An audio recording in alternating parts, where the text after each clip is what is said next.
1 cup थंडगार दूध घेतलेलं आहे. ते दूध आपल्याला मिक्सरच्या भांड्यामध्ये ओतून घ्यायचं आहे.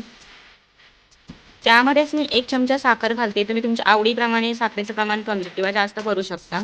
त्याचबरोबर 2 चमचा बटरस्कॉच क्रंच घालायचे आणि 2 स्कूप बटरस्कॉच आईस्क्रीम. यापूर्वी मी आपल्या चॅनलवरती बटरस्कॉच क्रंच व बटरस्कॉच आईस्क्रीम कशी तयार करायची त्याची रेसिपी अपलोड केलेली आहे.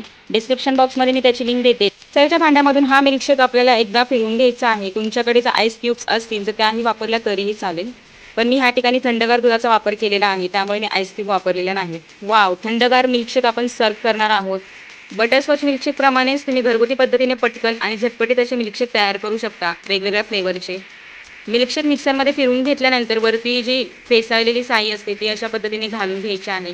त्यामुळे त्याची चव अजून छान लागते. व त्याचबरोबर त्यावरती सगळ्यात महत्त्वाचा पदार्थ म्हणजे बटरस्कॉच आईस्क्रीम घालून घ्यायचं आहे. अत्यंत सोप्या पद्धतीने आपण हे घरी तयार करू शकतो. व्हिडिओ आवडला असेल तर पटकन